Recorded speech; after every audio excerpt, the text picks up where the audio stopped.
बिस्मिल्लाहिर्रहमानिर्रहीम। अच्छा जी, तो लास्ट टाइम हमने जो बात की थी बेसिकली हमने जो ड्रॉप किया था, हमने बात की थी कि हम जो देख रहे हैं अभी तक, हमने स्टार्ट किया कि हमारे पास एनाकोंडा नेविगेटर क्या होता है, हमने उसको देखा। उसके बाद हमने बताया कि आपको कि हमने जो स्टार्ट बेसिक काम करना है वो हमने करना है डाटा साइंस के साथ और मशीन लर्निंग के एल्गोरिदम्स के साथ।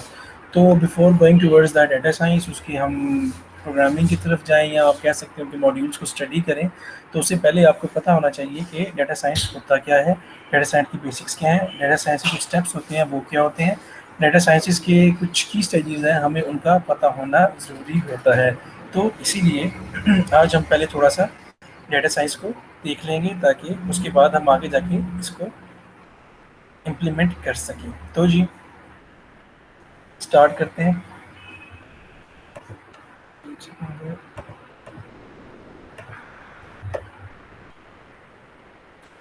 चलिए जी स्टार्ट करते हैं। ये सबसे पहले जो आपके सामने एक डायग्राम आई है, मेरे कर्सर को काइंडली फोकस करते रहिएगा।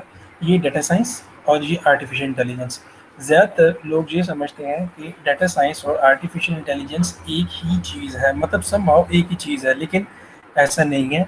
इसके दोनों के बोथ के अलग अलग डिफरेंस होते हैं। डाटा साइंस कुछ और चीज़ है, आर्टिफिशियल इंटेलिजेंस कुछ और चीज़ है। सबसे पहले बात करता हूँ डाटा साइंस की, फिर हम आते हैं आर्टिफिशियल इंटेलिजेंस के ऊपर। डाटा साइंस की अगर मैं आपको बेसिक डेफिनेशन से स्टार्ट करवाता हूँ, तो उसका मतलब ये है कि ऐसी साइंटिफिक टेक्निक्स जिसके ज़रिए हम डाटा को टच कर सकें, रिट्रीव कर सकें या डाटा को अपने किसी भी यूज़फुल पर्पस के लिए उसको यूज़ कर सकें। लाइक हम कहते हैं डाटा साइंस जो है बेसिकली ये एक बहुत बड़ी मेजर स्पेशलाइज्ड फील्ड है। इसकी एक सब फील्ड जो है, जिस तरह डाटा माइनिंग आपने स्टडी की थी, डाटा माइनिंग भी इसी की ही एक पार्ट है, इंटरडिसिप्लिनरी पार्ट है। यानी कि डाटा साइंस एक बहुत बड़ी मेजर डोमेन है, जो उसकी स्पेशलाइज्ड डोमेन है। डाटा माइनिंग भी समहाउ उसकी एक स्पेशलाइज्ड डोमेन के अंदर आती है। अच्छा, डाटा साइंस की डेफिनेशन से तो मैं आपको बता दूं, डाटा मतलब क्या हुआ। डाटा आपके पास बहुत ज़्यादा भी हो सकता है, आपके पास डाटा कम भी हो सकता है, लेकिन जो कम डाटा भी है वो भी बहुत ज़्यादा होता है अमूमन आपके पास।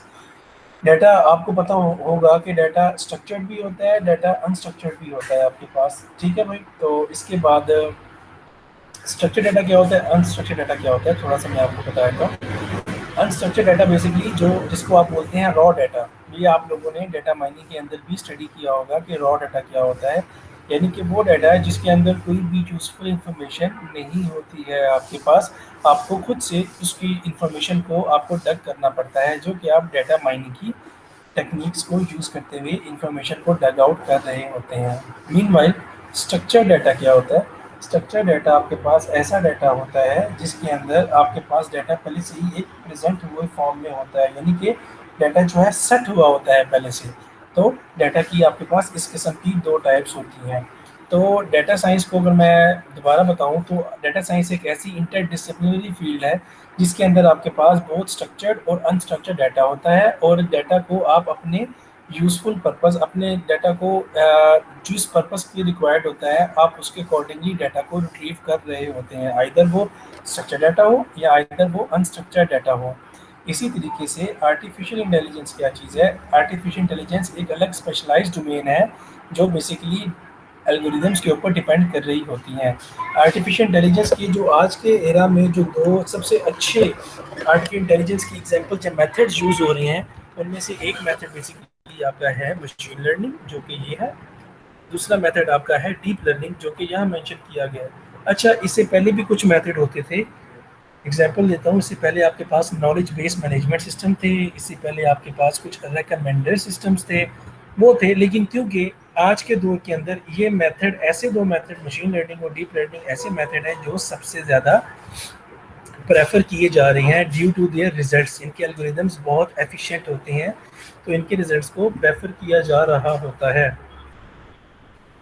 तो अब होता क्या है, ये मशीन लर्निंग, डीप लर्निंग, ये बेसिकली एक एल्गोरिदम है। लेकिन इससे पहले मैं आपको बताऊं आर्टिफिशियल इंटेलिजेंस क्या होता है। आर्टिफिशियल इंटेलिजेंस मतलब किसी भी चीज़ को मतलब किसी भी चीज़ को आपने आर्टिफिशियली इंटेलिजेंट बनाना, यानी कि कोई भी मशीन, उसको आप जिस तरह ह्यूमन के अंदर हमारे इमोशंस होते हैं, ह्यूमन हमारा डिसीजन हम लोग ले सकते हैं, इसी तरीके से कुछ मशीन को भी हमने स्मार्ट बनाना, इंटेलिजेंट बनाना आर्टिफिशियली, ऑब्वियसली मशीन को हम नेचुरली तो इंटेलिजेंट नहीं बना सकते हैं, वो ह्यूमन नहीं है, लेकिन हम उसको आर्टिफिशियली इंटेलिजेंट बना सकते हैं ताकि वो रन टाइम पर एक अच्छे डिसीजंस ले सके। This is basically what we call artificial intelligence.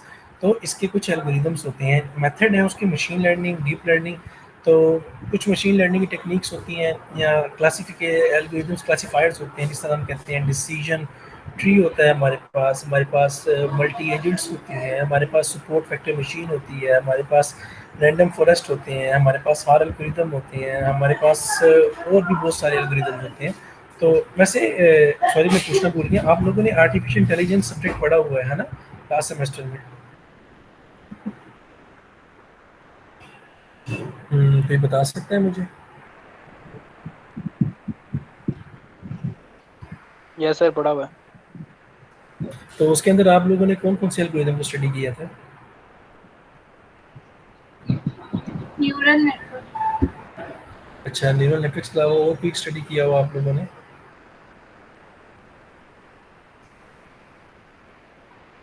मतलब आर्ट आर्टिफिशियल इंटेलिजेंस ऑप्टिमाइजेशन की सर, बहुत। ये वाला जी। था।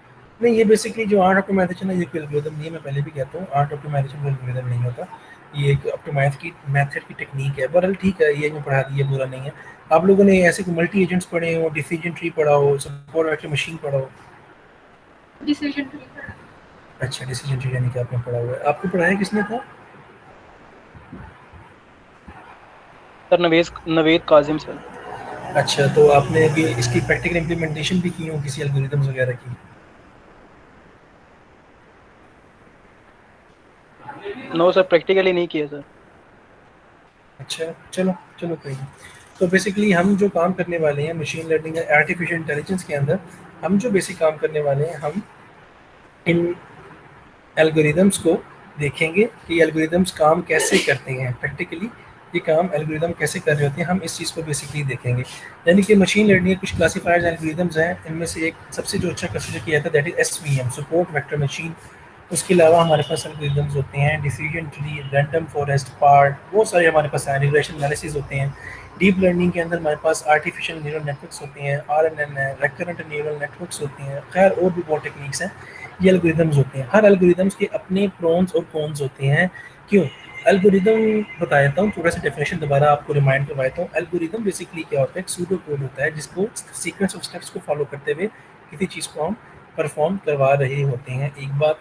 दूसरी बात, एल्गोरिदम के अंदर तीन चीज़ें मैटर कर रही होती हैं। एक कौन सी?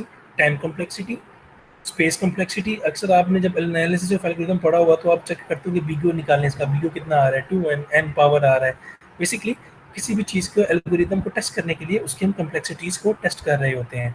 तो जितना ज़्यादा वो एल्गोरिदम अच्छा होता है, इतने ही ज़्यादा हम अच्छे उसके रिजल्ट्स ले रहे होते हैं। तो मैं कंक्लूड करता हूँ अपनी बात को, डाटा साइंस का मतलब ये डाटा डाटा के ऊपर कोई ऐसे साइंटिफिक मेथड अप्लाई करना कि हम डाटा को अच्छा कर सकें, और आर्टिफिशियल इंटेलिजेंस आगे वो एल्गोरिदम हम उनको वो डाटा पास करते हैं। यानी कि ये डाटा जो है हमारे पास, यहाँ से हम टूल से डाटा को अपने अकॉर्डिंगली यूजफुल बना के यहाँ पर एल्गोरिदम जो एआई हैं उनको पास कर सकते हैं, ताकि ये इंटेलिजेंटली चीज़ों को परफॉर्म करवा सकें।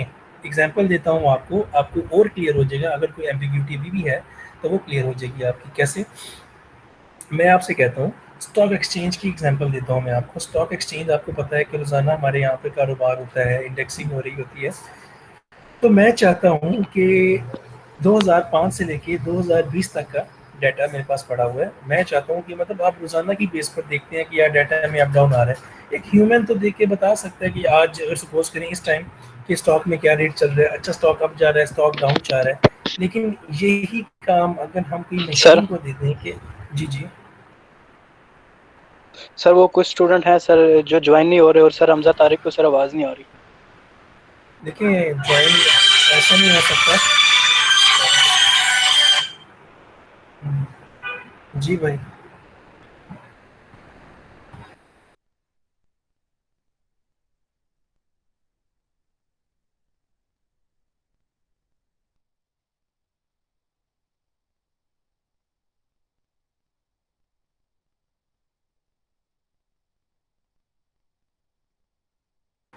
हाँ सॉरी। देखिए ज्वाइन वाली तो बात ही खत्म हो जाती है। ज्वाइन के लिए आपको लिंक ओपन करना पड़ता है। यहाँ तो आपके इंटरनेट कनेक्टिविटी का इशू हो सकता है, अगर आप लोग कनेक्ट हैं तो वो क्यों नहीं कनेक्ट हो सकते हैं भाई। मतलब मैं जितनी भी क्लासेस दे रहा हूँ, मैंने तो 40-30 स्टूडेंट्स भी कनेक्ट हो रहे हैं, तो मतलब मीट पे कोई इशू नहीं आ रहा है। यहाँ तो वो लिंक को उसी तरह से ओपन नहीं कर पा रहे हैं, इसकी वजह से उनको प्रॉब्लम आ रहा है। सर उनका ज्वाइनिंग लिखा हुआ आ रहा, आगे एक्सेप्ट नहीं हो रहा मेरे ख्याल से। उनके वो इंटरनेट स्क्रीनशॉट इशू, भेज रहे हैं ग्रुप में। इंटरनेट इशू है उनका भाई, फिर कनेक्टिविटी का इशू है, फिर इंटरनेट का और कोई इशू नहीं है उनका। ठीक है सर।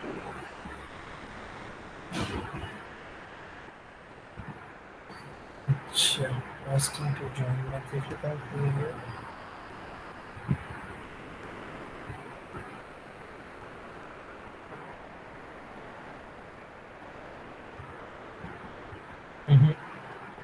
यहाँ पर कोई भी रिक्वेस्ट नहीं आएगी। एक काम करें, जिनको नहीं मिल रहा है मेरा, वो तुमसे कि काइंडली अपनी मुझे ईमेल बता दें। आप यहाँ पर ईमेल टाइप कर दें, फिर मैं यहाँ पर इनको डायरेक्टली यहाँ से ऐड कर सकता हूँ, और उनसे एक दफ़ा रिफ्रेश भी कर लें। यस सर, मैं यहाँ पर ईमेल गेम कनेक्ट हो जाए। ठीक है, अच्छा जी। तो मैं तब तक यहाँ पर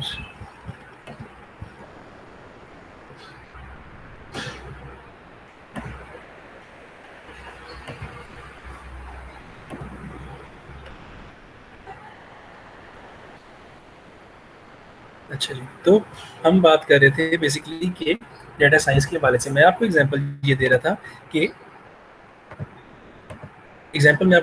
कि बेसिकली आप स्टॉक एक्सचेंज जाते हैं, स्टॉक एक्सचेंज में आपको पता है कि आपका रोज़ाना की बेस के ऊपर डाटा आता है। तो वो अब क्या रहा होता है कि अगर हम यही कहें मशीन से कि भाई आप खुद प्रेडिक्ट करें कि क्या कमिंग टाइम्स के अंदर जो फलाना सपोज करें डीजी सीमेंट की कंपनी है, क्या वो प्रॉफिट में जाएगी या उसके कुछ प्रोडक्ट लॉस में जाएंगे, तो आप क्या करेंगे। तो उसके अंदर क्या होगा, उसके अंदर जो बेसिक मेथड होगा वो ये है कि सबसे पहले डेटा साइंस इंक्लूड होगा। उसके अंदर डेटा साइंस कैसे इंक्लूड होगा, मैं आपको ये भी बता देता हूँ। डेटा साइंस कैसे होगा इंक्लूड, मैं बताता हूँ। सबसे पहले आपको देखो डाटा रिक्वायर होगा। डाटा रिक्वायर का मतलब क्या हुआ, डाटा एक्वायर करना। यानी कि मैं कहता हूँ कि मैंने स्टॉक एक्सचेंज से पिछले 15 साल का डाटा लिया, यानी कि 2005 से। सर आपकी स्क्रीन नहीं शो हो रही सर। स्क्रीन शो नहीं हो रही है मेरी? नहीं सर, सर वो मैंने मैसेज में सर ईमेल एड्रेस भी भेज दिया। मैंने ऐड कर दिया। अच्छा, स्क्रीन शेयर नहीं हो रही। अब हो रही है स्क्रीन शेयर आपको? नो सर, नहीं हो रही। अभी देख लेता हूँ। और सॉरी, प्रेजेंट ना हुआ ही नहीं हुआ तो कैसे होगी स्क्रीन शेयर। अब हो रही होगी शेयर आप लोगों को। अच्छा जी, तो यस सर, हो रही है। तो हुआ क्या कि बेसिकली मैंने कहा कि स्टॉक एक्सचेंज का डाटा मैं मशीन को दूं कि मशीन खुद प्रेडिक्ट करे कि क्या भाई आने वाले टाइम्स में क्या ये काम पॉसिबल है, प्रेडिक्ट प्रोडक्ट जो है वो अप और डाउन हो रहा है। तो मैंने क्या किया, मैंने कहा कि जब भी मैं डाटा साइंस की बात करता हूँ तो मैंने कहा कि सबसे पहले मुझे डाटा रिक्वायर होता है। टर्म से ही पता लग रहा है डाटा साइंस। तो मैंने क्या किया कि डीजी सीमेंट का सपोज करें मैं डाटा लिया 2005 से 2020 तक का 15 साल का डाटा मैंने रिकॉर्ड कर लिया। ठीक हो गया भाई। तो जब 15 साल का डाटा होगा मेरे पास, उसके अंदर ऑब्वियसली इन्फॉर्मेशन होगी कि डीजी सीमेंट का एक प्रोडक्ट तो नहीं है ना, डीजी सीमेंट के मल्टीपल प्रोडक्ट्स हैं। तो क्या हुआ कि मेरे पास किस किस्म की इन्फॉर्मेशन होगी। फॉर एग्जांपल मैं कहता हूँ कि मेरे पास डीजी सीमेंट के कुछ प्रोडक्ट्स हैं, product A, product B, product C. अच्छा, उनकी प्राइसेस क्या होंगी, मेरे पास ये इन्फॉर्मेशन भी होना ज़रूरी है। अच्छा, उसके बाद मेरे पास क्या इन्फॉर्मेशन होना ज़रूरी है कि ये प्रोडक्ट जब स्टॉक एक्सचेंज ओपन होता है तो इनका कितना रुझान होता है, यानी कि वो सुबह के टाइम अप होते हैं, डाउन होते हैं, दोपहर के इंटरवल में क्या है, ये अप है, डाउन है, शाम के इंटरवल में ये अप है, ये डाउन है। ऑब्वियसली ऐसा और भी बहुत किस्म का डाटा की इन्फॉर्मेशन हमारे पास होती है। तो इसको बोलते हैं डाटा कलेक्शन। तो मेरे पास कुछ ना कुछ स्टॉक का डाटा पड़ा होता है कि इस टाइम पे ये प्रोडक्ट के रेट शेयर्स क्या थे, इस टाइम शेयर्स इस प्रोडक्ट के कितने हो गए। तो इसको बेसिकली आप बोलते हैं डाटा सेट। तो क्या हुआ, मेरे पास ये डाटा आ गया, लेकिन क्योंकि अब मैंने इसके ऊपर डाटा साइंस की टेक्निक्स को इम्प्लीमेंट करना है। कुछ बेसिक टेक्निक्स बता देता हूँ। एक होती है डाटा प्री प्रोसेसिंग करना, डाटा को प्रोसेस करना अपने अकॉर्डिंगली। डाटा विजुलाइजेशंस होती हैं हमारे पास, डाटा को इतने बड़े डाटा को विजुलाइज करके व्यू करना। डाटा एनालिसिस होता है हमारे पास। तो हम उस वो टेक्निक्स को इम्प्लीमेंट करते हैं, डाटा साइंस के मेथड्स को उन डाटा के ऊपर जो हमारे पास स्टॉक एक्सचेंज का डीजी सीमेंट का पड़ा हुआ था। अच्छा, क्यों करते हैं, हमें डाटा यूजफुल रिक्वायर्ड होता है। अमूमन ऐसा होता है कि हमारे पास जो डाटा होता है वो अनस्ट्रक्चर्ड आया होता है। अनस्ट्रक्चर्ड मैंने आपको बताया रॉ डाटा, यानी कि बहुत ज़्यादा डाटा। अब मैंने आपसे कहा कि मैंने कुछ प्रोडक्ट्स के ऊपर काम करना है। सपोज करें कि मैंने कहा मैं जो डीजी सीमेंट कंपनी है उनकी जो DG cement specific DG cement का प्रोडक्ट है सीमेंट जो है, मैं उसके ऊपर स्टडी करना चाह रहा था, मैं उसके ऊपर डाटा अप्लाई करना चाह रहा था। मुझे उनके बाकी किसी भी प्रोडक्ट से कंसर्न नहीं है। तो क्या हुआ, जब मेरे पास रॉ डाटा आया डीजी सीमेंट की कंपनी का, तो मेरे पास बाकी सारे प्रोडक्ट्स का डाटा भी आ गया, वो मेरे लिए अनयूजफुल था। तो वो जो अनयूजफुल डाटा है पहले तो मुझे उसको क्लीन करना पड़ेगा, तो मैंने उसको क्लीन किया। अब दूसरी बात ये कि जैसे ही मैं प्रोडक्ट्स की बात करता हूँ तो प्रोडक्ट्स में कुछ अनयूजफुल इन्फॉर्मेशन भी थी मेरे पास। क्या यूजफुल इन्फॉर्मेशन थी? मुझे कंसर्न है कि मैंने चेक करना है कि ये जो डाटा है इसकी प्रिडिक्शन कल क्या होने वाली है इस प्रोडक्ट की सीमेंट की, ये अप होगा डाउन होगा क्या होगा। लेकिन उसके अंदर जो डाटा के अंदर और इन्फॉर्मेशन भी होती है। सारी बात है, जब एक कंपनी होती है उसके जब मल्टीपल प्रोडक्ट्स होते हैं तो होता क्या है, वहाँ पे हर प्रोडक्ट का अपना मैनेजर होता है, फिर उस मैनेजर की इन्फॉर्मेशन होती है, फलाने और ऑपरेशंस एचआर। हमें तो इस चीज़ से कंसर्न नहीं है भाई, हमें बेसिक डाटा से कंसर्न है जिसने प्रेडिक्शन की में हेल्प करनी है। वो कौन सा डाटा हमारे पास है? उसका शेयर्स, शेयर्स अप थे डाउन थे, उसकी प्राइस क्या थी, वो प्रोडक्ट का नाम क्या था, अच्छा उस प्रोडक्ट का सुबह के टाइम रेट क्या था, इन डिफरेंट इंटरवल का रेट ले रहे हैं, दोपहर में क्या रेट था, शाम में क्या शेयर हुआ क्या रेट हुआ। हमें इस सिर्फ इस डाटा से रिक्वायरमेंट है, बाकी डाटा हमारे लिए रॉ डाटा ही है। तो हम ये टेक्निक्स को अप्लाई करते हुए सिर्फ उसी डाटा को ही लेंगे। तो क्या हुआ, अब हमने जो डाटा साइंस की जितनी भी टेक्निक्स अप्लाई की उसके बाद जो स्पेसिफिक डाटा हमें मिल गया। अच्छा ये भी मैं बता दूं ये हमने क्यों किया। ये हमने भाई इसलिए किया कि या छोटी सी बात है कि आप एक डाटा आपके पास 1 GB का था पड़ा हुआ, आपने सिस्टम को ट्रेन होने के लिए दे दिया, और एक डाटा आपके पास पड़ा हुआ है 500 MB का, आपने वो ट्रेन होने के लिए दे दिया। पहले ट्रेन डाटा कौन सा होगा मुझे बताएं, 500 MB वाला होगा या 1 GB वाला पहले ट्रेन होगा? 5 MB वाला। बिल्कुल। अच्छा उसके बाद एक और बात बताएं कि ट्रेन के अलावा टाइम कौन ज़्यादा लेगा, 500 MB वाला टाइम ज़्यादा लेगा या 1 GB वाला टाइम ज़्यादा लेगा? 1 GB वाला ज़्यादा टाइम लेगा।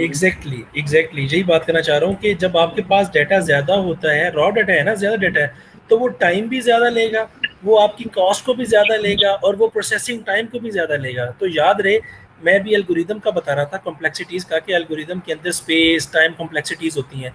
तो जितना ज़्यादा डाटा आपके पास ख़राब होगा उतना ही ज़्यादा टाइम लगेगा, उतना ही ज़्यादा कॉस्ट इफेक्टिव डाटा होगा आपके पास। तो डाटा साइंस आपको हेल्प ही इसके अंदर कर रहा होता है कि आपका बेसिक डाटा जो आपको यूजफुल डाटा चाहिए आपको वो मिल जाए, एक बात।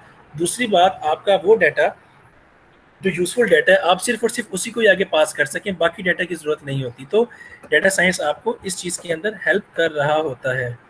अच्छा जी, ठीक हो गया, 19 हो गए, ठीक है। तो डाटा साइंस यहाँ आपको हेल्प कर रहा होता है। लेकिन अब यहाँ पर अभी तक जो हमने बात की, हमने ये बात की कि डाटा साइंस आपको हेल्प कर रहा होता है डाटा को एग्जैक्ट माइन करने में, डाटा यूजफुल डाटा को फेच करने में। अब क्या हुआ, जैसे ही हमने ये डाटा जो हमें चाहिए था हमने बना लिया है इसके अंदर से, हम ये डाटा फिर बेसिकली किसी भी मशीन लर्निंग या डीप लर्निंग के एल्गोरिदम को पास करते होते हैं। क्यों करते होते हैं? इसलिए करते होते हैं कि ताकि ये डाटा जो है, जो हमें अच्छा डाटा हम बना के ले आए हैं, ये इस डाटा को अपने किसी एक एल्गोरिदम के ऊपर ट्रेन कर ले। क्यों ट्रेन कर ले? मैंने बताया था पहले शुरू में कि हम एक ऐसी मशीन बनाना चाह रहे हैं जो कि प्रिडिक्शन कर सके। आपकी आवाज़ नहीं आ रही है भाई।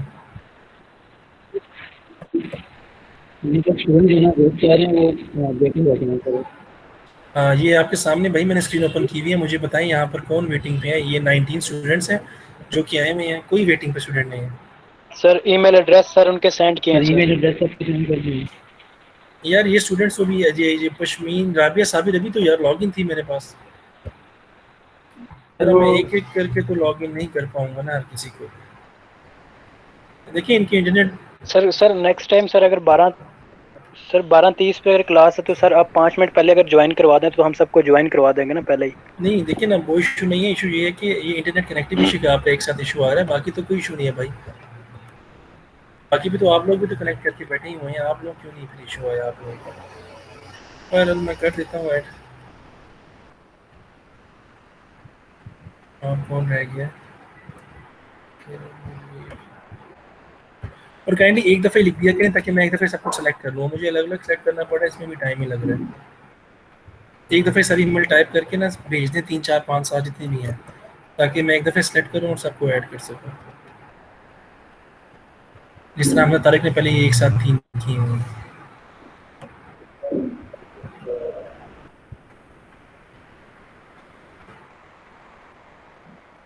जी मैंने लिंक भेज दिया, उनको उनसे कब ज्वाइन करने हैं आप लोग। अच्छा, तो हम बात कर रहे थे, जो स्टार्ट करते हैं। तो यार जो हम बात कर रहे थे, हमने कहा कि हमारे पास ये डाटा साइंस का जो डाटा होता है बेसिकली, ये हमने एग्जैक्ट नॉलेज या डाटा को जो हमें रिक्वायर्ड था फेच करने के बाद हम मशीन लर्निंग या किसी को भी एल्गोरिथम देते हैं ताकि वो ट्रेन कर सके। अब असल में प्रोसीजर होता क्या है, थोड़ा सा मैं आपको बता दूं। मशीन लर्निंग का कोई भी एल्गोरिथम, सपोज करें कि मैं कहता हूँ न्यूरल नेटवर्क था, न्यूरल नेटवर्क को जब ये डाटा मिला तो न्यूरल नेटवर्क ने इस डाटा को लर्न करना शुरू किया, सीखना शुरू किया। क्यों सीखा, मैं आपको बताता हूँ। कि सीखा इसलिए कि उसने देखा कि मैंने आपको बताया कि हमने कुछ डाटा के पैरामीटर्स को ज्वाइन कर लिया था। क्या थे डाटा के पैरामीटर्स? हमने कहा कि ये प्रोडक्ट का नेम, इस प्रोडक्ट के शेयर्स कितने हैं, करंटली इस प्रोडक्ट की प्राइस कितनी है, करंटली इस टाइम इसका शेयर अप जा रहा है डाउन जा रहा है, ये बेसिकली सारी इन्फॉर्मेशन थी हमारे पास। तो इस इंफॉर्मेशन की बेस पे कोई ना कोई आउटपुट होती है हमारे पास। ठीक हो गया भाई? तो हुआ क्या,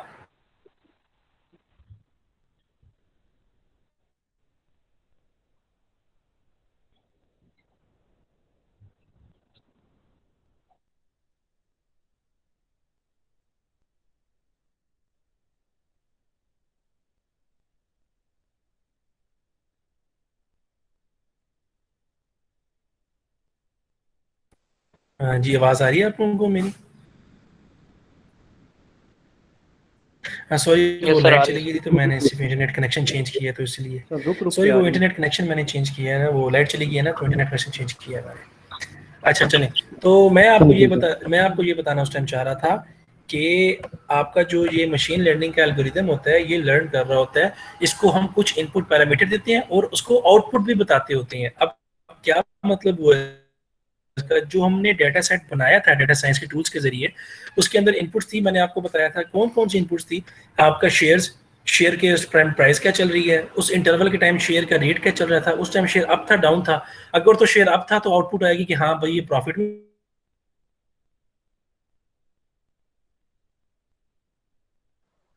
आवाज चलेगी है सर आपकी। सर आवाज आती है। सारी चलेगी मेरे ख्याल से। सर की बैटरी लो होगी होगी लैपटॉप की। आपको ऐसे पैरामीटर मिलेंगे कि सपोज करें कि शेयर ये था, इस टाइम पे प्राइस ये थी, तो आउटपुट आ जाएगी कि हाँ भाई आप प्रॉफिट में जा रहे हो। तो सिस्टम बाय डिफॉल्ट खुद प्रिडिक्शन देना शुरू कर देगा कि आज ये लॉस में है, आज ये प्रॉफिट में जाएंगे, आइंदा कंफर्म ये इस चीज़ को हमें बताना स्टार्ट कर देगा। तो इस तरीके से पूरा मैकेनिज्म काम कर रहा होता है। अगर आपको नहीं समझ आई तो प्लीज़ कोई क्वेश्चन पूछ लें। सर आपकी आवाज चली गई थी अभी बीच में। कहाँ तक मैंने बताया था, मुझे बताया था कि मैं दोबारा आपको बता दूं।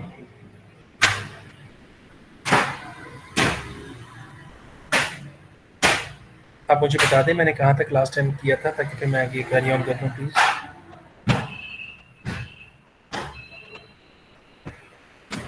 कोई बता देगा मुझे भाई? हमजा बताओ ना। पहले जो अभी तुमसे पहले पढ़ाया, फिर अभी जब लाइट गई उसके बाद से आपकी बात थोड़ी सी कट रही थी। अच्छा चले मैं दोबारा बताता हूँ, मैं दोबारा बताता हूँ।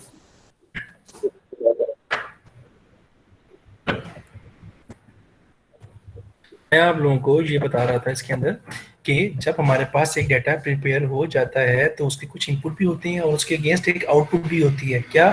जिस तरह मैंने आपसे कहा कि हमारे पास डाटा है, मैंने कहा हम प्रिडिक्शन कर रहे थे, मैंने कहा आपको कि हमारे पास डाटा है, उसका शेयर एक इनपुट पैरामीटर हो गया। चाहिए शेयर के बाद मैंने उससे कहा आपसे कहा कि शेयर करने के बाद उसके कोई प्राइस होगी, प्राइस के बाद मैंने बताया प्राइस के बाद मॉर्निंग टाइम पे शेयर अप था डाउन था। अच्छा, दोपहर के टाइम शेयर अप था डाउन था, शाम के टाइम शेयर क्या चल रहे थे। ये इन्फॉर्मेशन है बेसिकली डाटा की जो हमें रिक्वायर होती है। ये इन्फॉर्मेशन के बाद मैंने आपसे कहा कि ये इन्फॉर्मेशन मैंने पास की मशीन लर्निंग को, मतलब किसी उसके एआई के मशीन लर्निंग मेथड या डीप लर्निंग मेथड या किसी भी एल्गोरिदम को। तो एल्गोरिदम क्या करता है, इन रिटर्न एल्गोरिदम इस चीज़ को लर्न करता है कि ये इनपुट पैरामीटर्स थे, इसके अगेंस्ट ये आउटपुट थी। अगर तो मैंने कहा शेयर ऊपर होंगे डाटा के अंदर तो हम प्रॉफिट में जा रहे हैं, अगर शेयर डाउन है या मार्केट डाउन जा रही है तो हम लॉस में जा रहे हैं। तो क्या हुआ इस डेटा साइंस की वजह से जो मैंने डेटा बनाया, उस डेटा को हमने मशीन लर्निंग को पास किया। पास करने के बाद हमें एक आउटपुट मिलने लगी कि हाँ, अगर ये चीज़ें होंगी अब तो हम प्रॉफिट में हैं, ये चीज़ें डाउन होंगी तो भाई हम लॉस में हैं। तो क्या हुआ, हमने प्रिडिक्शन करना स्टार्ट कर दी। तो जैसे ही एल्गोरिदम हमारा इस डेटा की बेस के ऊपर लर्निंग कर लेता होता है, तो हम उसको रियल टाइम सिनेरियो में डिप्लॉय कर देते होते हैं। उसके बाद मशीन खुद बाय डिफ़ॉल्ट प्रिडिक्शन करना स्टार्ट कर देती है कि आज हम प्रॉफिट में होंगे या आज हम लॉस में होंगे। तो एक क्वेश्चन है तो पूछिए, ये मैं बताना चाह रहा था आपको।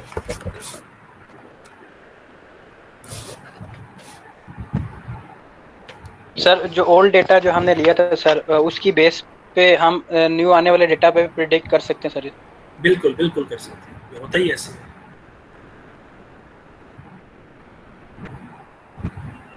ठीक है सर।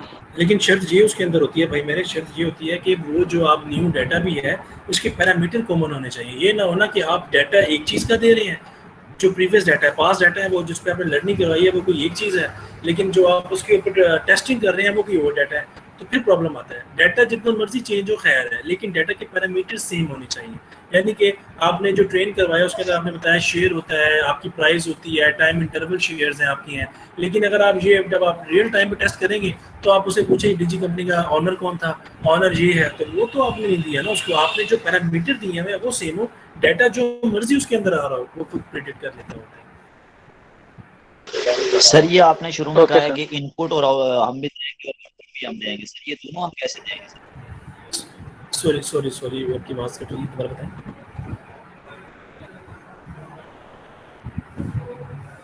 काइंडली क्वेश्चन दोबारा पूछ लें, आपकी आवाज कट रही थी। हमें ये आपने बताया कि देंगे और फिर आउटपुट।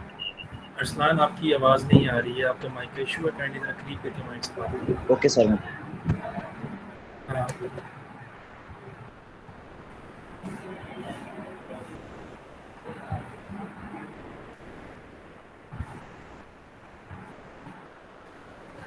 सर अब आ रही है बात? जी जी बिल्कुल आ रही है। आपने देंगे काइंडली आप अपना क्वेश्चन राइट कर सकते हैं चैट के ऊपर, बिकॉज़ आपकी आवाज़ फिर कट रही है। ठीक है सर। यार हमजा, मैंने आपको कहा है कि काइंडली एक दफ़ा ही सबको करवा दें, मैं बार बार सबको ऐड करता हूँ।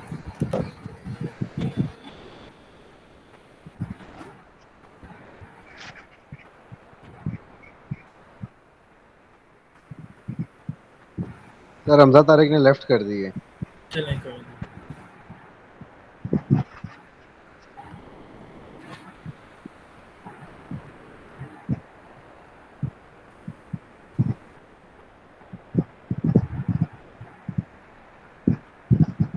जब तक अरसलान क्वेश्चन लिख रहे हैं, काइंडली कोई और किसी क्वेश्चन है तो वो पूछ सकते हैं, जैसे वो लिखेगा फिर मैं उसको आंसर कर देता हूँ।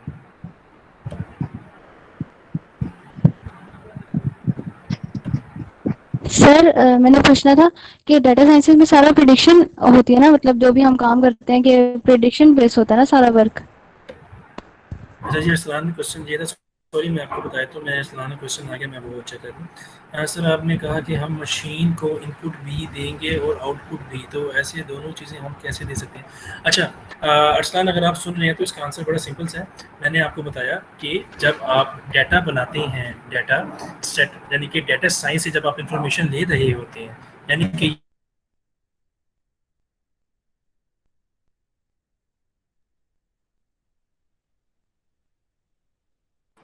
सर आवाज नहीं आ रही। आप लोगों को आवाज़ आ रही है मेरी? अब आ रही है सर।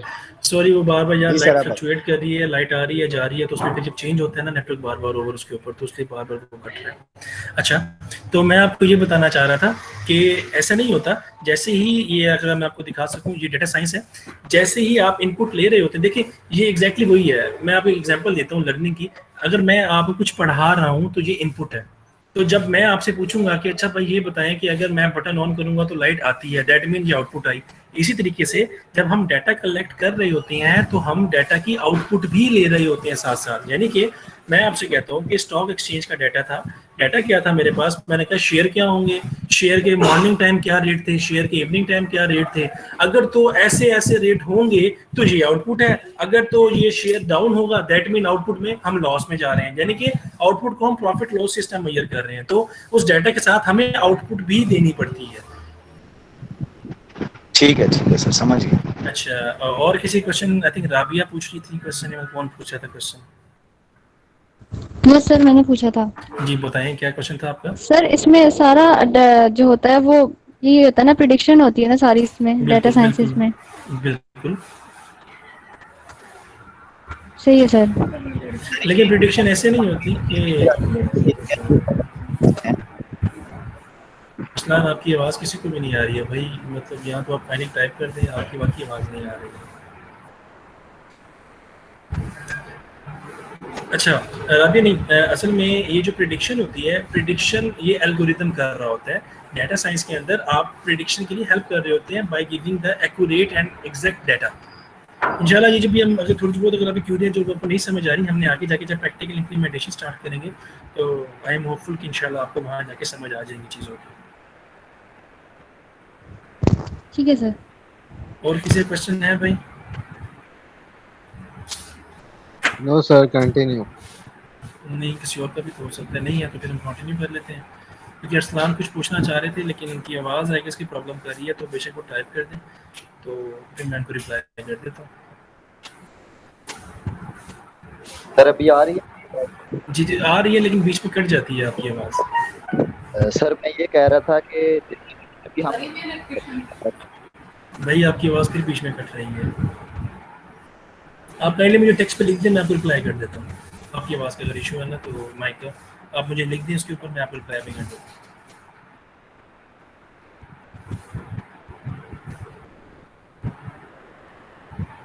मीनवाइल जब तक अरसलान कुछ क्वेश्चन नहीं करते हम आगे कंटिन्यू करते हैं। अच्छा, तो ये एक बेसिकली साइकिल था जो समझाना काफ़ी ज़रूरी था, तो आगे चलते हैं।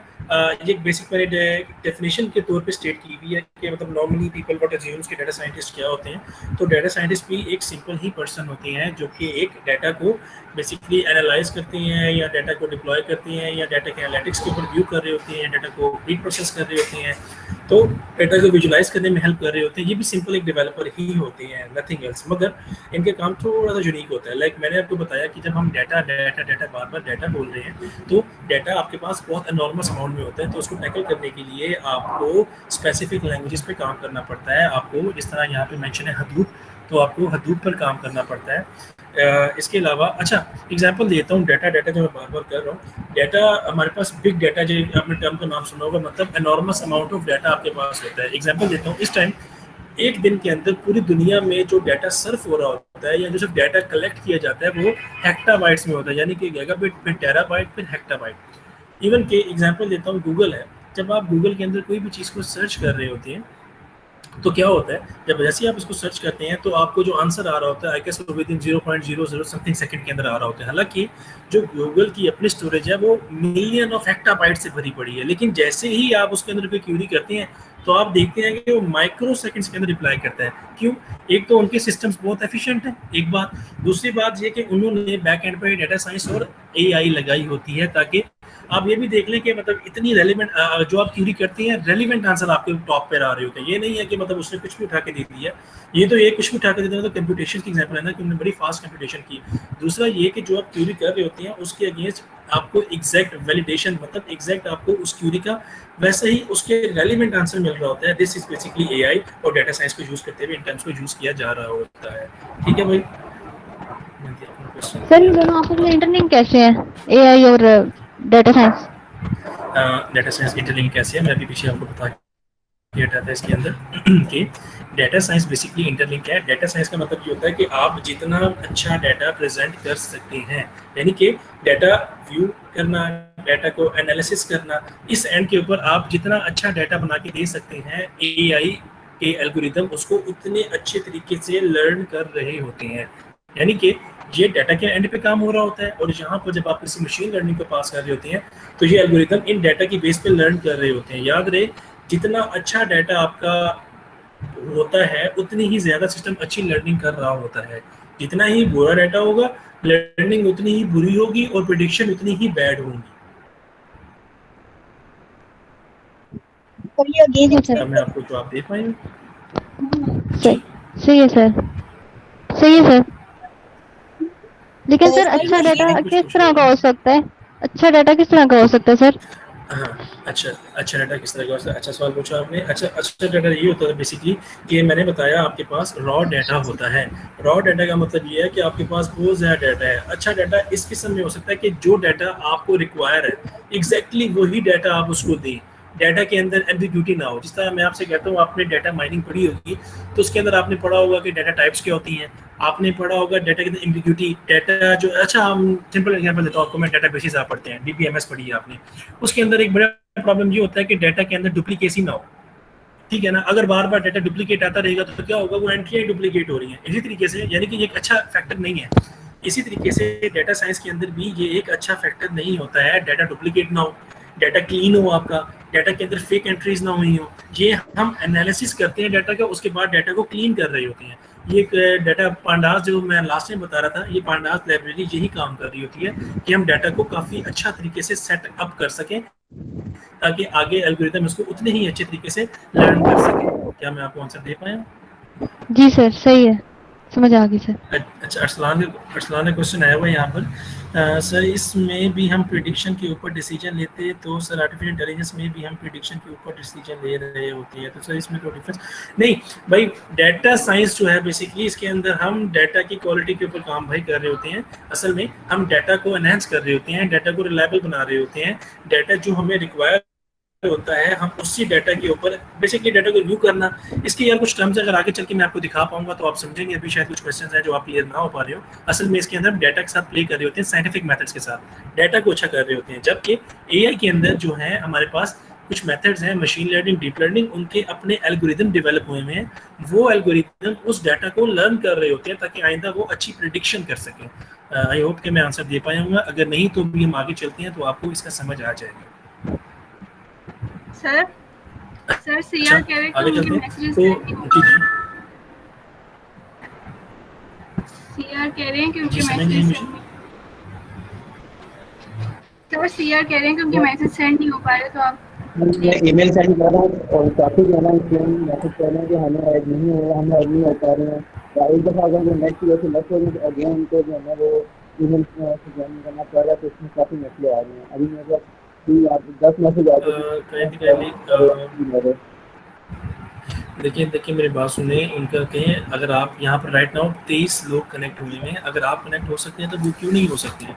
उनके इंटरनेट कनेक्टिविटी का मे भी इशू हो सकता है, कुछ और इशू हो सकता है। मेरी तरफ से अगर आपको स्क्रीन नज़र आ रही हो तो जैसे ही मुझे रिक्वेस्ट आती है यहाँ से मैं जी मैं आपको ना ये ग्रुप में स्क्रीनशॉट सेंड करता हूँ। काफ़ी यहाँ पे आपको आप मुझे चैट के अंदर ईमेल भेज दें, आप मुझे चैट के अंदर ईमेल भेज दें, मैं ऐड कर देता हूँ। बहरहाल उनके इंटरनेट कनेक्टिविटी का इशू है जिसकी वजह से वो कनेक्ट नहीं कर पा रहे हैं, नहीं तो आप लोग भी कनेक्ट ना हुए होते इस टाइम। देखिए ना यहाँ पर इसने 22-23 लोग कनेक्ट हुए हैं, तो इसका मतलब ये है कि आप लोगों को आवाज़ आ रही है तो कुछ हो रहा है ना।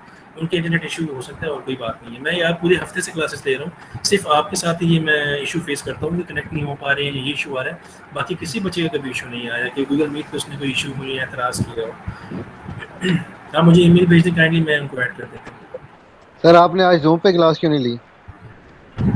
भाई जूम लिमिटेड है, कितनी दफ़ा बताऊँ, जूम 40 मिनट्स के लिए लिमिटेड होता है। उसके बाद मैं बार बार नए सेशन क्रिएट करता रहूँगा, फिर बच्चे जाएंगे, फिर बच्चे ज्वाइन करेंगे, वो फिर हम यही काम सारा दिन करते रहेंगे। ठीक हो गया सर। अच्छा जी, तो हम आगे हैं व्हाट इज़ डाटा साइंस। ये डाटा साइंस की बेसिक डेफिनेशन है। तो अगेन एक दफ़ा डाटा साइंस की काइंडली डेफिनेशन पढ़ लें, फिर मुझे बताएं कि क्वेश्चन है तो नहीं तो मैं दोबारा समझा दूंगा। ये एग्जैक्टली वही वाली बात है जो मैं अभी आपको समझाता आया हूँ। इसको फटाफट स्टडी करते हैं।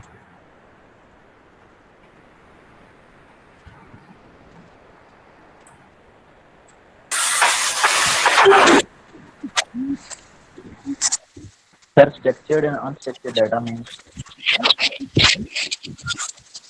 अभी मैं आपको बता के हटा था कि स्ट्रक्चर्ड डाटा जो कि हमारे पास पहले से ही प्री प्रेक बना हुआ होता है।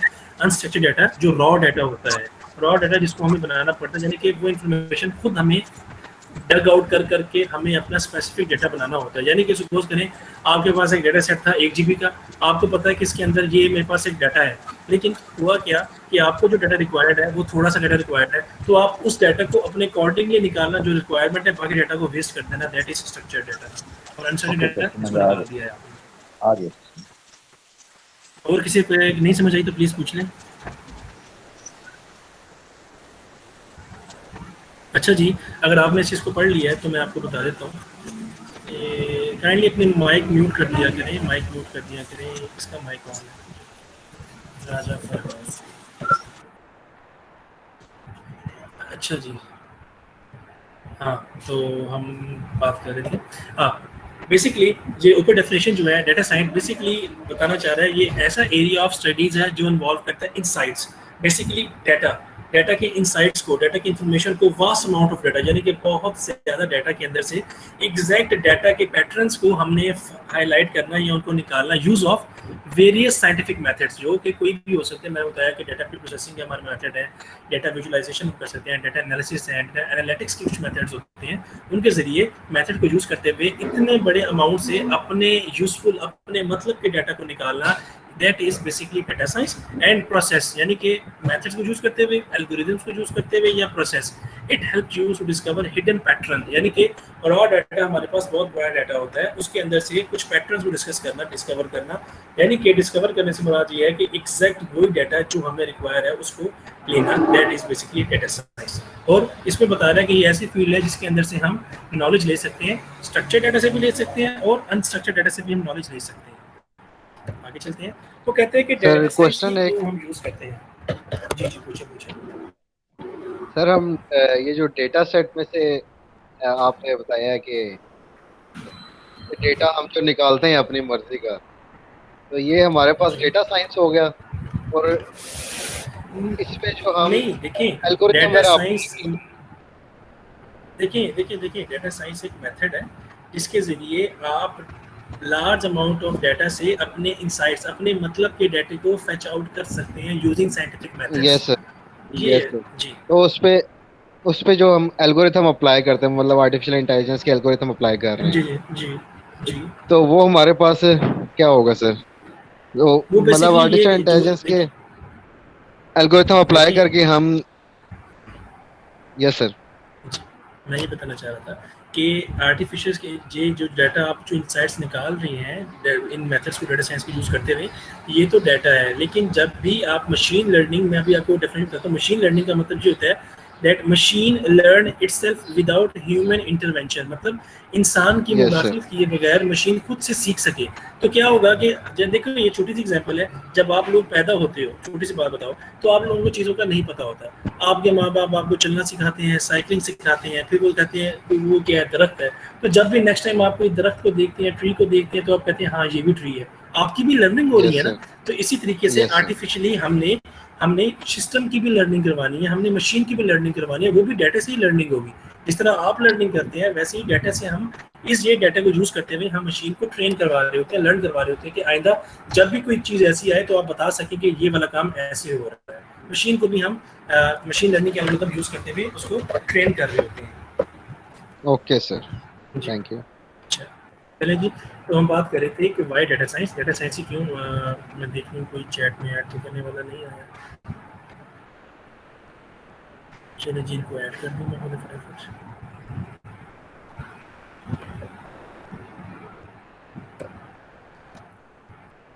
यकीन खान यार पहले आई थिंक ऐड था।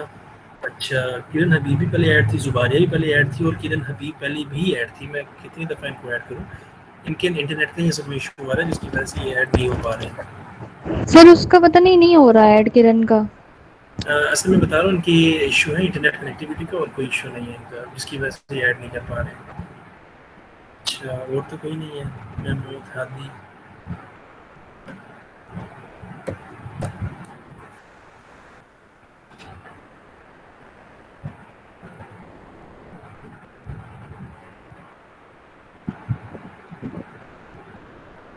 सबाब को मैं ऐड कर चुका हूँ भाई। ठीक है, ठीक है।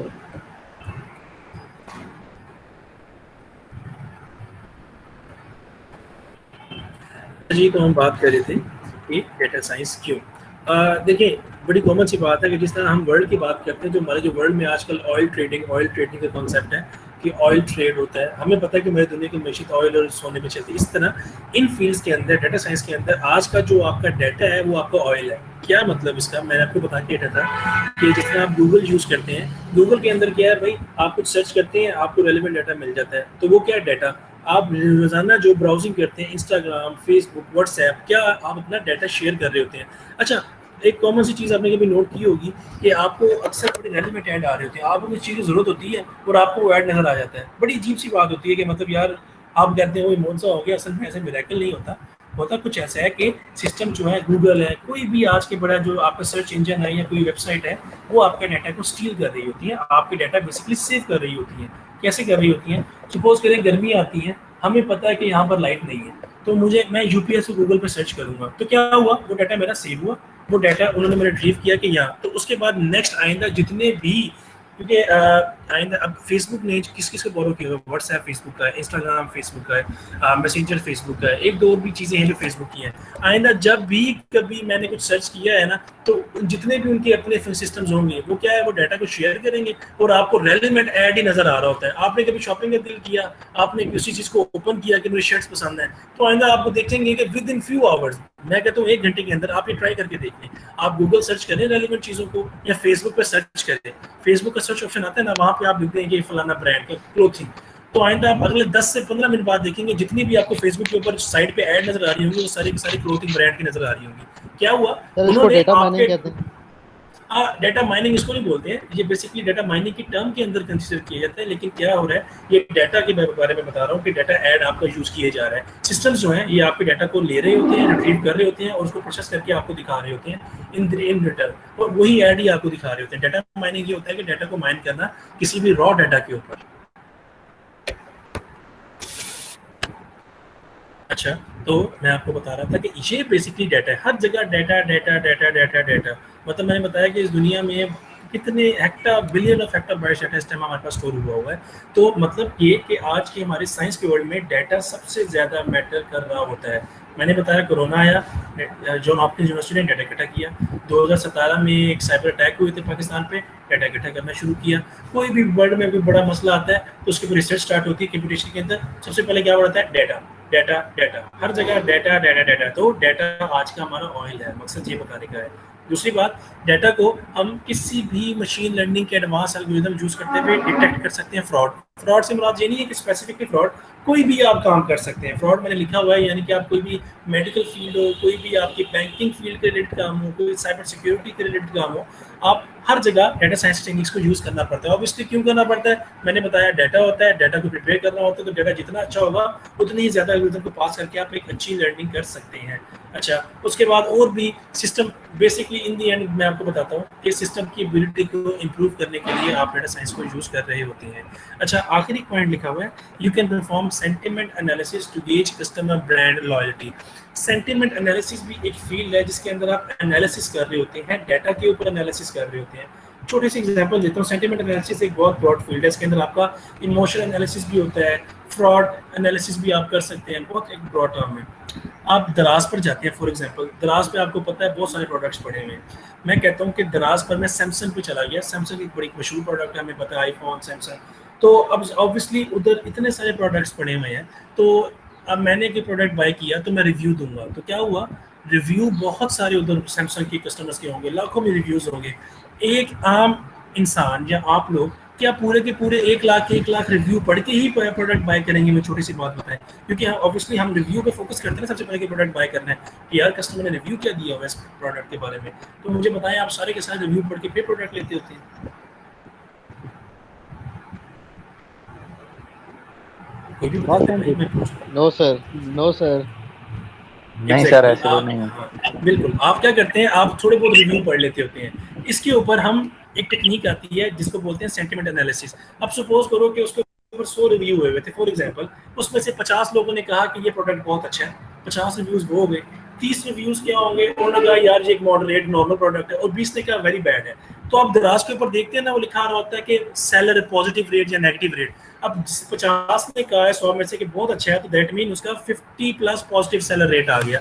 इसका मतलब क्या हुआ कि 50% जितने भी कमेंट्स थे उसमें से 50% लोगों ने कहा कि ये इनके जो हैं प्रोडक्ट्स बहुत अच्छे हैं, 30% ने कह दिया इनके नॉर्मल प्रोडक्ट्स हैं, और 20 ने कहा नहीं, they are not agreed on this product. समझे इस बात को कि मतलब उन्होंने जितने भी आपके ट्वीट्स हो गए, ये ट्वीट्स के ऊपर भी कर सकते हैं, रिव्यूज के ऊपर आप एनालिसिस कर रहे हैं, सारे के सारे रिव्यू को सिस्टम खुद ही स्टडी करके आपको बताया था कि इस डीलर का इतने % पॉजिटिव रेट चल रहा है, इतने % नेगेटिव रेट चल रहा है। क्या ये बात समझ आई है आपको? यस सर, ये आपने क्या कहा कि 50%, 30% और ये जी 50% पे क्या होगा सर? ये पॉइंट है। नहीं, मैं ये बताना चाहता, आप दोबारा क्वेश्चन करें काइंडली, जरा माइक करीब करके।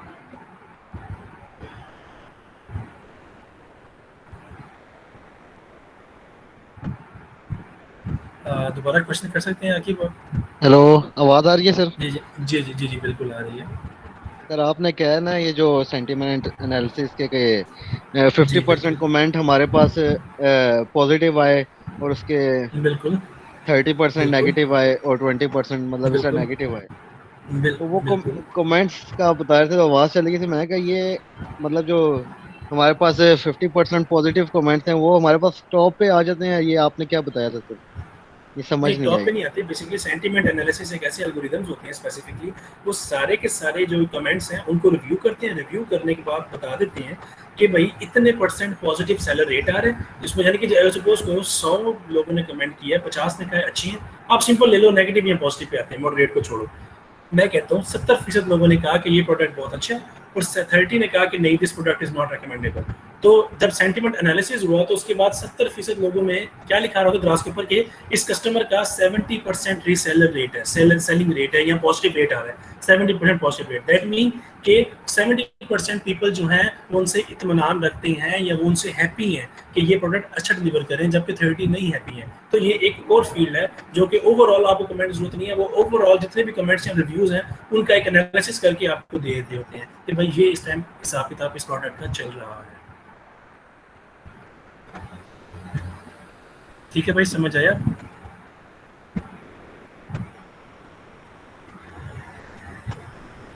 आकिब समझ आइए आपको? ओके सर, ओके आ गया सर। ठीक, चलो आगे चलते हैं आप।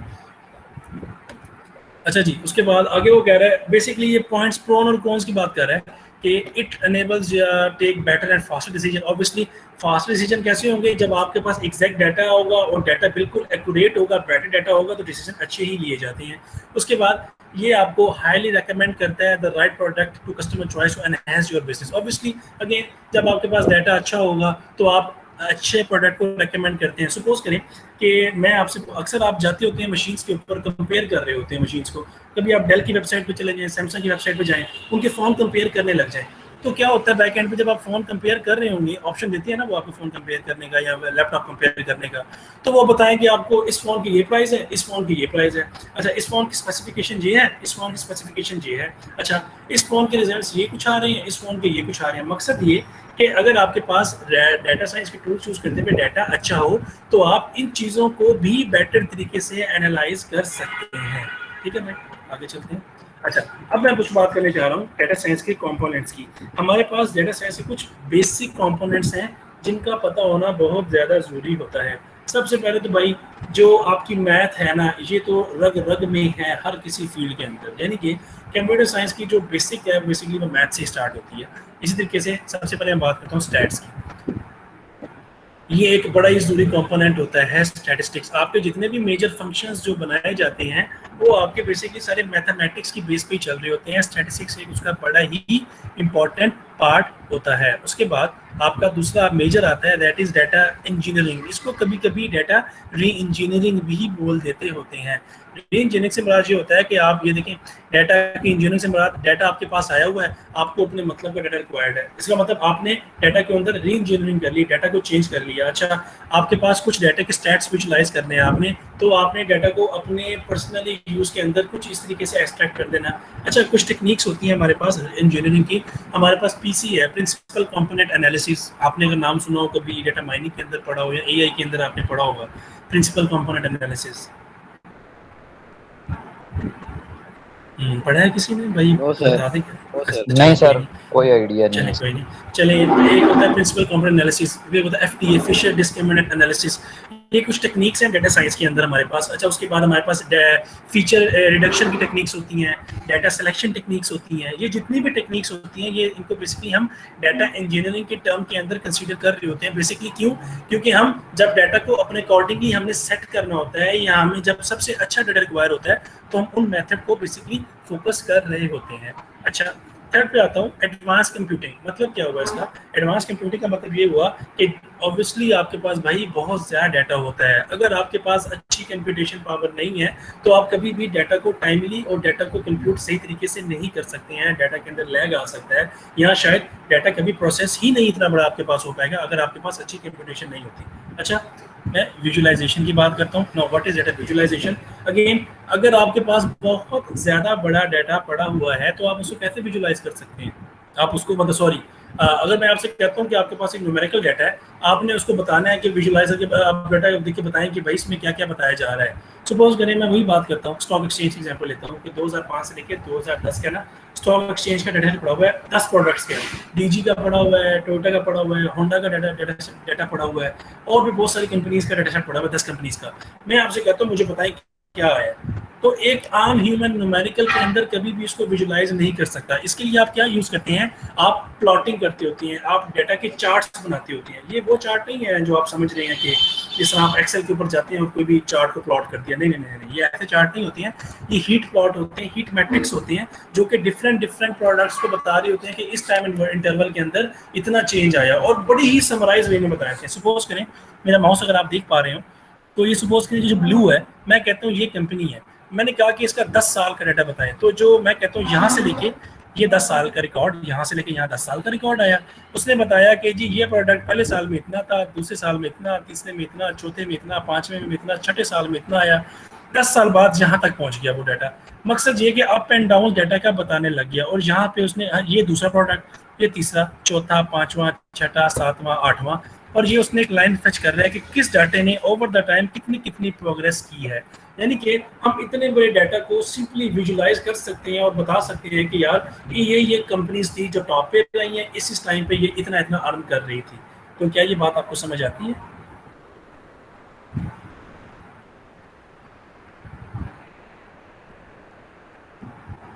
कोई भी बता दिया करे प्लीज, कोई बोल दिया करे। मुझे शक ही रहता है कि 2-3 सुन रहे हैं, बाकी कोई रिप्लाई नहीं कर रहे। आ गई है समझ? अच्छा चलो, एक सेकंड। जी सर, आ रही है। ये यार ये सारे सुन भी रहे हैं, क्योंकि जहाँ तक मुझे पता है सर ये क्या आपने सर दोबारा? एक मिनट, ये मैं बताता हूँ। तुम जब बेटा बात काटने पे आते हो ना, तुम यही बोल देते हो सारे, मुझे समझ नहीं आई।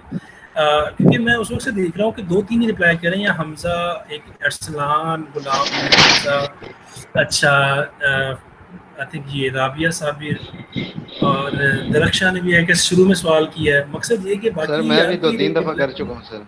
ना आपका नाम लिया कि तुम्हें तो चुप करवाया मैंने। ये आमना कुरैशी, अरहमा सादिक, उसके बाद फातिमा सत्ती, या हम किरण हबीब, मलिक नुमान नासिर, महमूद हादी, इकराम आरिफ, नाजिश पश्मीन, राजा फरहान, रोशीना, विशाल, जीने ने खैर क्वेश्चन किया था। मतलब ये आप सोए तो नहीं हुए भाई? देखिए मैं आपके लिए पढ़ा रहा हूँ सर। ये रात को लेट सोए थे सर, अभी जाके सर ये क्लास में सोए। और मेरे भाई अगर देर से भी आते हैं, क्वेश्चन ये करने का है कि एटलीस्ट आप मेंटली भी प्रेजेंट हैं। ये तो नहीं है कि आप कनेक्ट, क्योंकि फ़ायदा कोई भी नहीं है यार, फिर आप लोगों को क्वेश्चन समझ नहीं आने, तो मैं इसलिए कह रहा हूँ। वही फातिमा खाया सती का यस सर। अच्छा फातिमा, अगर आपको बोले मसला, तो मैं ये बताता हूँ कि जब मैं अटेंडेंस लूँगा ना, तो मैंने हर किसी की आवाज़ सुन के अटेंडेंस लेनी है, नहीं तो मैंने अटेंडेंस नहीं किसी की मार्क कर ली। मैं आपको बता रहा हूँ। चलें आगे चलते हैं। देखिए ना, राबिया साहब ने लेफ्ट द मीटिंग। जिसका दिल कह रहा है लेफ्ट कर रहा है, जिसका दिल कह रहा है ज्वाइन कर रहा है। चलें कोई नहीं, वो सारी बातें हम ही बुला लेती है उन्हें खाना खुना बनाने के लिए। चलो अच्छा, तो ये कुछ मेथड्स है जो मैं आपको बता रहा था कि स्टैटिस्टिक्स क्यों यूज होते हैं। सही है। विजुअलाइजेशन का मैं आपको बता के हटा, मशीन लर्निंग की हम बात कर लिए, डीप की बात कर लिए, तो मैं अब इस पर ज़्यादा बहस नहीं करना चाहूँगा, ये सिंपल लिखा हुआ है, आप इसको स्टडी खुद भी कर सकते हैं। अच्छा, डाटा साइंस के अंदर इंक्लूड क्या क्या हो रहा है मैं आपको ये बता दूं। बेसिकली हमने जो इंक्लूड करना है, बेसिकली स्टैटिस्टिक्स आपकी इंक्लूड होती है इसके अंदर, कुछ मैथमेटिक्स की फाउंडेशन है, यानी कि मैथ के फंक्शन यूज होते हैं, वो बेसिकली मैंने बताया था लास्ट से पांडास हैं, कुछ पैकेज होते हैं, उनको हमें इंक्लूड करना है। अच्छा, वो क्या क्या रहा होता है डाटा साइंस के अंदर, हम डाटा साइंस के अंदर डाटा को एक्विजिशन का मतलब आपको पता होना चाहिए, वैसे हमने टिप के अंदर भी स्टडी किया था। एक्विजिशन का मतलब होता है एक्विजिट करना, फेच करना, हासिल करना। उसके बाद जैसे ही आप डाटा को एक्विजिट कर लेते हैं, डाटा को क्लीन करना, यानी कि डाटा की सफाई करना, क्लीन करना, जो आपको डाटा रिक्वायर है सिर्फ वही डाटा रखना, बाकी डाटा को साइड पे कर देना। अच्छा, उसके बाद आपका आता है एक्सप्लोरेटरी डाटा एनालिसिस और विजुअलाइजेशन, यानी कि एक्सप्लोर करना डाटा को और उसको विजुअलाइज कर देना, जो हम पीछे बात करके हटे हैं।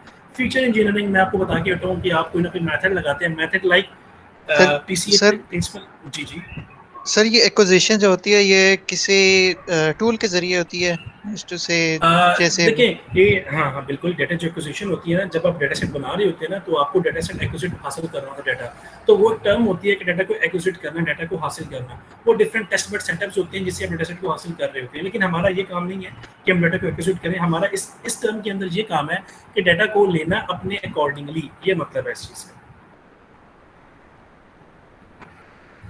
ओके बोल दिया करो ताकि मुझे लग जाए पता, समझ आइए कि नहीं आई है। सही है सर, समझ आ गया। ठीक हो गया। और जो फीचर इंजीनियरिंग है, बेसिकली हम बात कर रहे थे principal component analysis, feature discriminant analysis, data को रिडक्शन करना, डाटा को एनहांस करना या डाटा का एडिशन करना। हमारे पास बहुत सारे मेथड होते हैं, वो फीचर इंजीनियरिंग के अंदर आते हैं। इंशाल्लाह हम सारे के सारे मेथड्स को एक एक करके देखेंगे, बेफिक्र रहें। उसके बाद मॉडल क्रिएशन करना और मॉडल की वैलिडेशन, ये हम डाटा साइंस का एक पार्ट आता है हमारे पास, लेकिन ये हम एंड पे करते होते हैं, जिसके अंदर ये होता है कि हमने एक मॉडल क्रिएट करा है, मॉडल मशीन लर्निंग का वैलिडेशन करनी होती है, यानी कि हमें डाटा को वैलिडेट करना होता है, हमें डाटा को बेसिकली सेट्स बनाने होते हैं, ये चीज़ें इंक्लूड होती हैं। ये हम आहिस्ता आहिस्ता आगे एक्सप्लोर करेंगे, जब हम इंशाल्लाह मशीन लर्निंग का टास्क करेंगे तब जाके हम इन चीज़ों को भी एक्सप्लोर कर लेंगे। अच्छा जी, अब बात करते हैं हमारे पास डाटा साइंस के कुछ प्रोसेस की। डाटा साइंस के मैंने बताया था प्रोसेस भी होते हैं। डाटा साइंस के हमारे पास 6 किस्म के प्रोसीजर होते हैं। सबसे पहले डिस्कवरी, डाटा प्रिपरेशन, ये एग्जैक्टली वही मेथड है जिस तरीके से आपने डाटा माइनिंग के प्रोसेस पढ़ा होगा। डाटा माइनिंग की स्ट्रेटजी पढ़ी थी ना आप लोगों ने, पढ़ी होंगी आप लोगों ने अपने सब्जेक्ट के अंदर। यस सर, पढ़ी थी। एग्जैक्टली ये बिल्कुल वैसी ही स्टेजेस है। हाँ वो मैं वैसी बात कर रहा हूँ, ये एग्जैक्टली बिल्कुल वैसी ही स्टेजेस हैं। कैसी स्टेजेस हैं कि सबसे पहले डिस्कवरी करना, डाटा को डिस्कवर करना, डाटा आए उसको देखना डाटा कैसा। उसके बाद दूसरा डाटा प्रिपरेशन, डाटा को प्रिपेयर करना अपने अकॉर्डिंगली। तीसरा मॉडल प्लानिंग। उसके बाद आगे करके आगे हम स्टडी कर लेते हैं इसको। डिस्कवरी क्या होता है, यानी कि डाटा को हम कैसे कैसे डिस्कवर कर सकते हैं, यानी कि हमारे पास कुछ ऐसे स्टेप भी डाटा एक्वायर करने के अंदर इन्वॉल्व होते हैं, कुछ इंटरनल एक्सटर्नल सोर्सेज होते हैं जो कि हमें डाटा को डिस्कवर करने में हेल्प कर रहे होते हैं। बेसिकली छोटी सी बात बताऊंगा, बड़ी बात नहीं करूंगा। डाटा हम हासिल कैसे कर सकते हैं। ऑब्वियसली मैंने बताया कि data science, data data data हर जगह ही डाटा है। तो कहते हैं आप डाटा जो है लॉग्स फ्रॉम वेब सर्वर्स, जितने भी ये आप डाटा जो सर्च कर रहे होते हैं, ये सर्वर आपको रिप्लाई कर रहे होते हैं, उन सब के लॉग्स बन रहे होते हैं, तो डाटा वहाँ से भी आप ले सकते हैं। सोशल मीडिया, जितने भी आपके प्लेटफॉर्म है, डाटा आप वहाँ से भी एक्वायर कर सकते हैं। सेंसस डाटा, बेसिकली आपके टेम्परेचर का डाटा हो गया, या पॉपुलेशन का डाटा, यानी कि हमें पता है पाकिस्तान में कितनी पॉपुलेशन है, कितने मेल हैं, कितने फीमेल हैं, सेंसस पॉपुलेशन का डाटा भी आप इकट्ठा कर सकते हैं।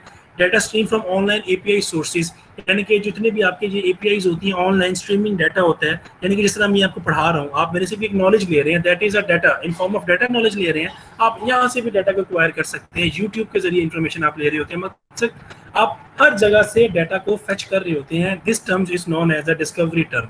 ठीक है भाई, आगे चलते हैं। डाटा प्रिपरेशन, जी क्वेश्चन है किसी के भाई? No sir. तो भाई पीछे से कम से कम सर फर्स्ट वाला पॉइंट था, ये सर दोबारा समझा दो।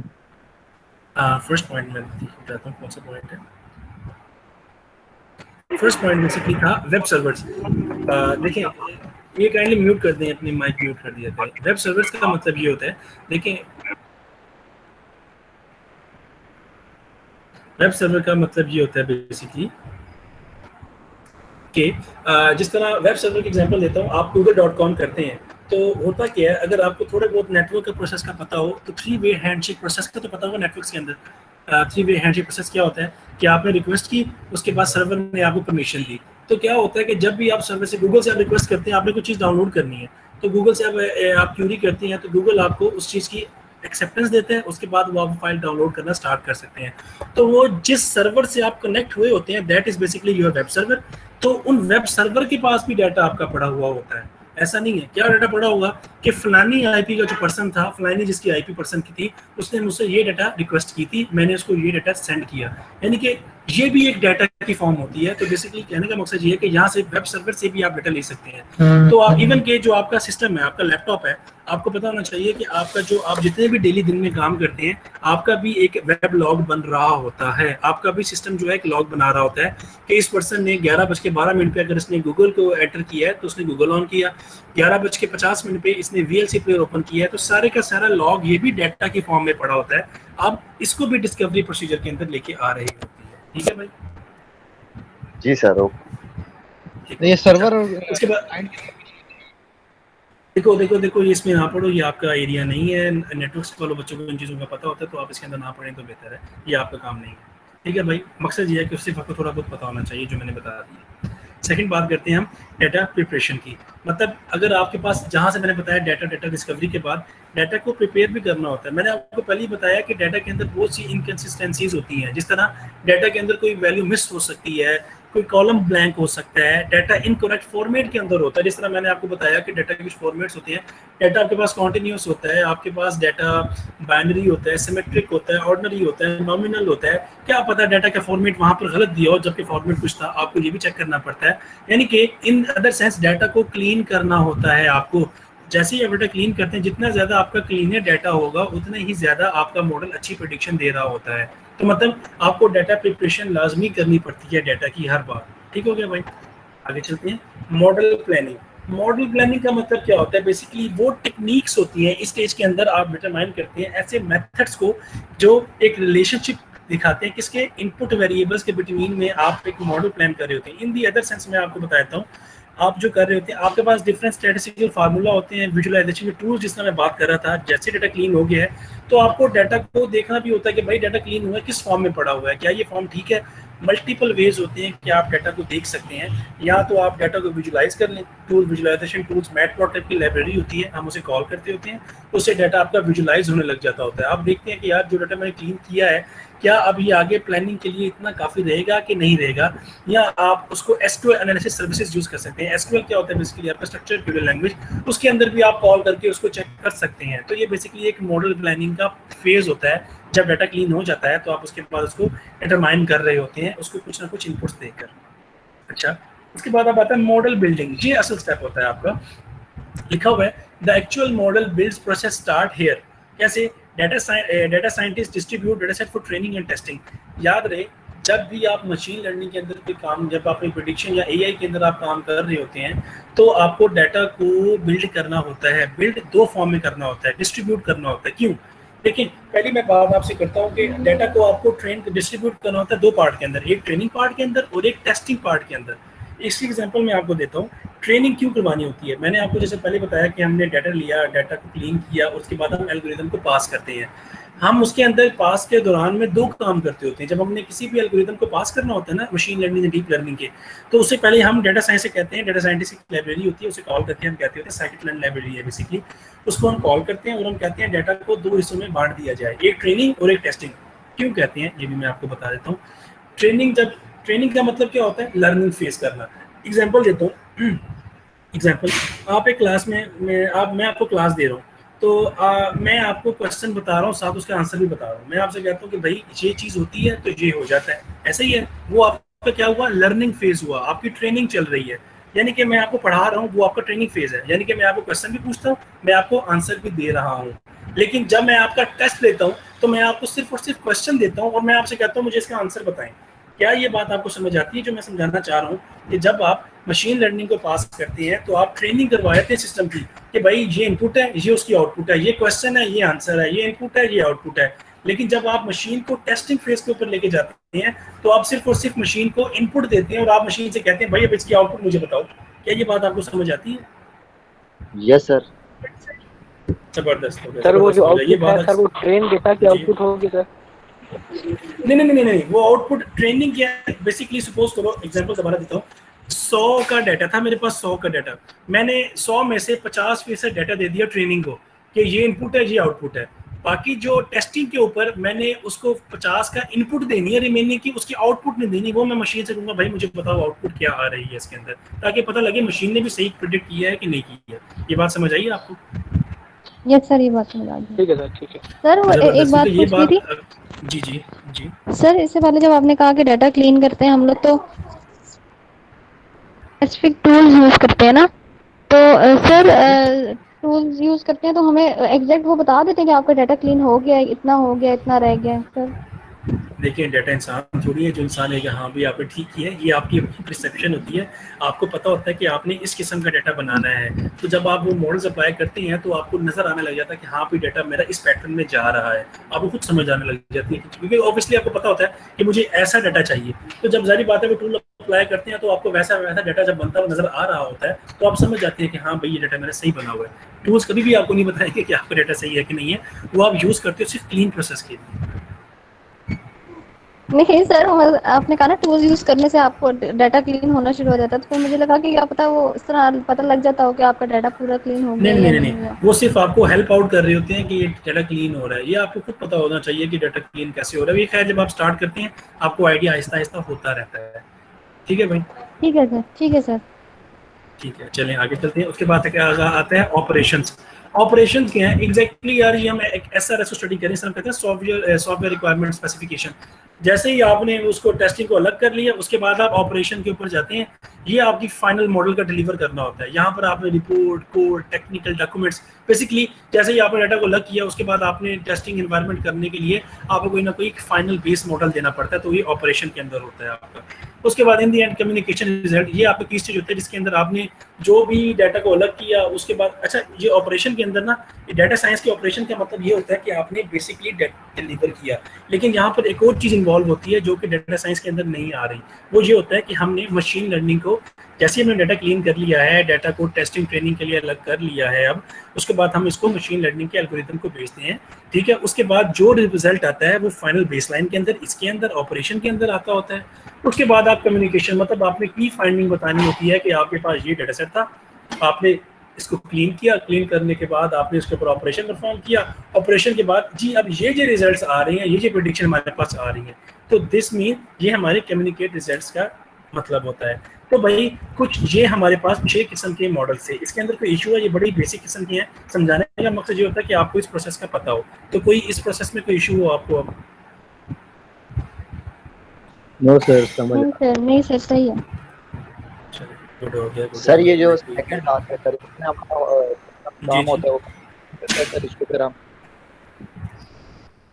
बेसिकली सेकंड लाइन जो ऑपरेशन है ना भाई, इसका मतलब ये होता है कि आपने जैसे ही यहाँ पे आखिरी मॉडल बिल्ड कर लिया है, मॉडल बिल्ड करने के बाद आपने उसको ऑपरेशन अप्लाई करना है। यानी कि जो भी आपने चीज़ें बना ली थी, आपको पता था कि हमने ये अप्लाई करने, इन दी एंड इसके ऊपर हम रियल टाइम के ऊपर हम टेस्टिंग की तरफ लेके जा रहे होते हैं। यानी कि इन दी एंड फाइनल टेस्टिंग कर रहे होते हैं। जो हमने कहा है कि हमने ऑपरेशन परफॉर्म करने हैं, हम इस सिनेरियो के अंदर आके परफॉर्म कर रहे होते हैं।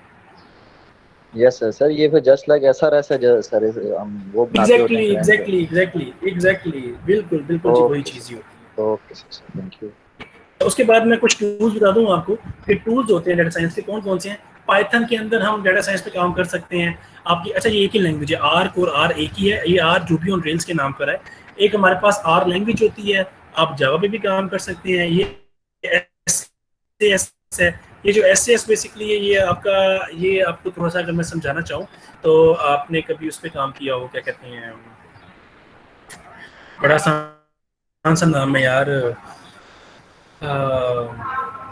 ये जो बिजनेस के मॉडल्स होते हैं, बिजनेस वाले डिप्लॉय कर रहे होते हैं इसको, सैप के मॉडल्स होते हैं। सैप को तो पता ना आपको, सैप वगैरह का।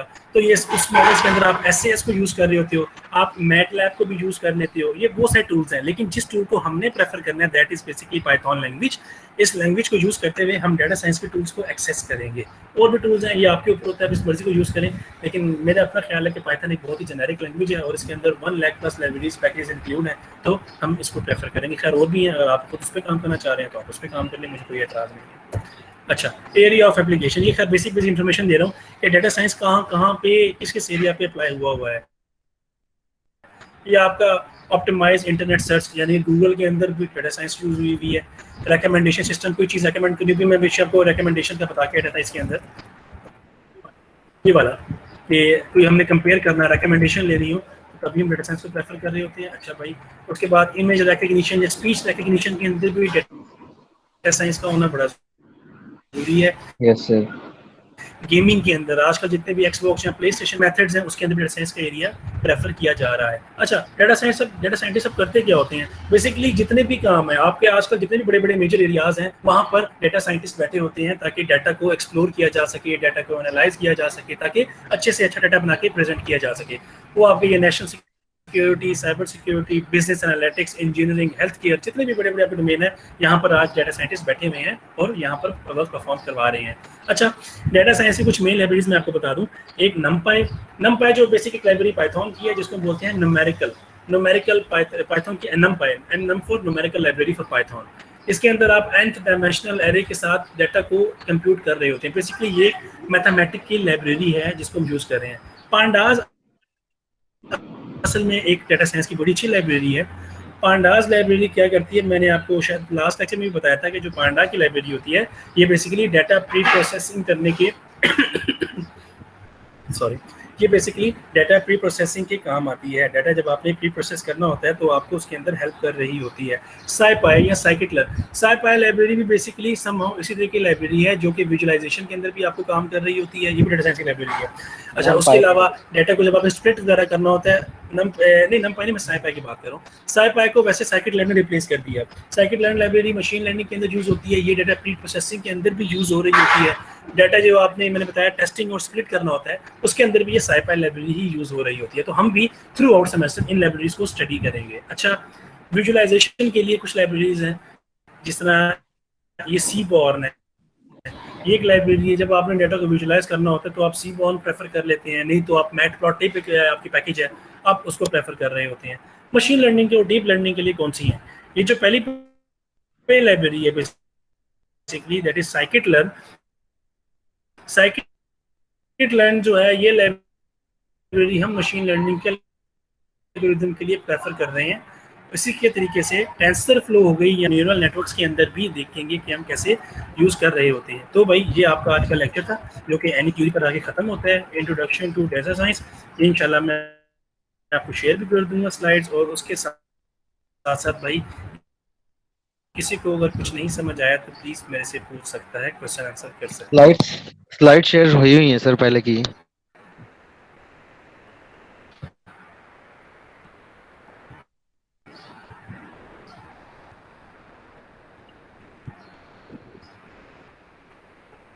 अच्छा, मैंने की नहीं है, सॉरी मुझे पता नहीं है। Yes sir. नहीं, लास्ट लेक्चर में हमें करवाया था कम, और जो आपने वीडियो लेक्चर दिया ना उसमें आपने प्रोग्रामिंग शायद हमें 30 मिनट की अपनी क्लास नजर नहीं आ रहा। चलो अब क्वेश्चन तो पूछ लें प्लीज, एक क्वेश्चन है तो। सर ये आपने लॉकडाउन से पहले की थी आप?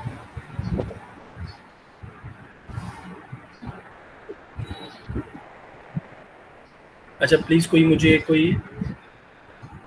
प्लीज लॉकडाउन से पहले की थी मैंने। चलो कोई नहीं, अगर आपके पास है तो वेल एंड गुड है, कोई इतना बड़ा इशू नहीं है। अगर नहीं है तो फिर भी मैं अगेन अपलोड कर दूंगा, जिनके पास नहीं है वो वहां से एक्सेस कर सकते हैं।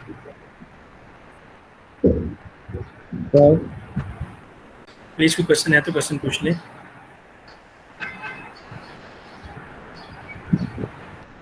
काइंडली क्वेश्चन पूछ लें। जी पूछिए। सर आपने जो लास्ट वही पूछ लें, एक एक करके बोल। क्या हमने इतना पढ़ा नहीं था वो। एक एक करके पूछें।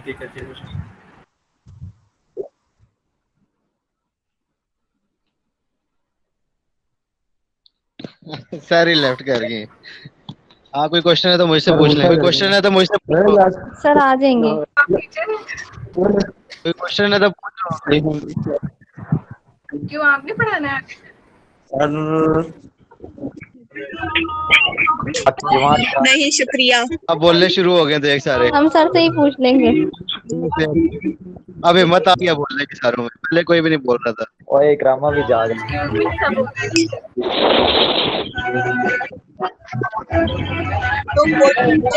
इकराम आरिफ आराम से। इकराम अस्सलाम वालेकुम सर। सर आगे कहाँ पे हैं सर?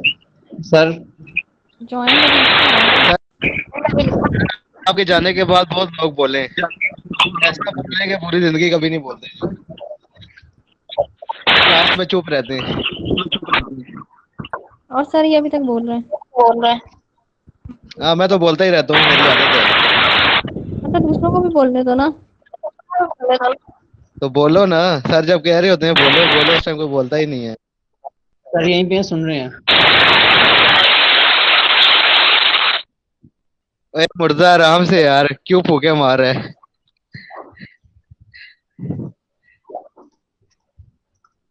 मुर्दा हेलो सर। सर किधर चले गए आप? सारे क्वेश्चन करना था आपसे। जी जी भाई पूछो पूछो पूछो पूछो पूछो। क्वेश्चन तो फोन माइक ऑन किया सर ने। भाई पूछ लो। सर कुछ नहीं, बस वो आपसे पर्सनली पूछ लेंगे। ठीक है, अल्लाह हाफिज। किसी और का क्वेश्चन कोई नहीं है? सर आपने लास्ट जो रिकॉर्डिंग वीडियो दी है हमें, उसमें आपने अब आपने 100 से ज्यादा की वो वीडियो थी, और हमारा लेक्चर जो है ना वो 1 आवर का था। इसके अंदर आपने अच्छे से बताया कि हमने नहीं कराई थी, वो रिपीट करा देंगे? मुझे समझ नहीं आ रही आप हमजा वैसे बोल क्या रहे हो। तो यार बोल लो। बोलो सर ये कह रहे हैं सर जो आपने लास्ट लेक्चर करवाया था वो 1 घंटे का था, तो जो आपने रिकॉर्डिंग शेयर की है तो उसमें थोड़ा ज्यादा था ना, जो कि मेरे ख्याल से ये कह रहा है पढ़ा नहीं है, वो रिपीट करवा देंगे? वो तो यार अगर रिकॉर्डिंग में आपको रिपीट हो रहा है तो मेरा ख्याल है ये तो अच्छी बात है, ज्यादा मिल गया आपको, तो उसमें क्या इशू है? सर ये देखिए सर, आपने वो बी सेक्शन वालों का हमें उठा दिया था। नहीं ना, बेशक बी का दिया है, लेकिन देखो उसमें रिकॉर्ड तो पूरा है ना, बाकी एक्स्ट्रा भी रिकॉर्ड हो गया तो अच्छी बात है आप लोगों के लिए, मैं तो कहूँगा। सही बात है सर, ठीक है सर। इनको किधर समझ आती है? अच्छा चलिए ठीक है भाई, फिर मैं अटेंडेंस कॉल करूँ, अटेंडेंस काइंड लगाएं, उसके बाद फिर हम ओके सर। प्लीज़ अपनी अपनी अटेंडेंस खुद बोलनी है, नहीं तो फिर आप जिम्मेदार खुद हैं। माइक अपने ऑन कर लें, जो हैं सिर्फ उनकी अटेंडेंस लगी, माइक किसी की अटेंडेंस नहीं लगी। चले जी, सबसे पहले आता है आमना अफजल। नहीं है। अच्छा अरसलान अली। सर आमना है आमना है सर। है तो किधर है आमना, बोले वो। सर वो ज्वाइन है तो बोले ना, वो क्यों नहीं बोल रही वो? तो माइक भी ऑन है। अरसलान अली उसकी आवाज नहीं आ रही। Yes sir. आमना कुरैशी की आवाज आ रही है। अच्छा चले, जिसकी बारी है सिर्फ प्लीज वही बोले, बाकी कोई और ना बोले। Pashmeen Ali. Present sir. Mohammad Aqib. Present sir. Mohammad Ikram Arif. Yes sir. Zeena Arshad. Adeel Asghar. Adeel Asghar.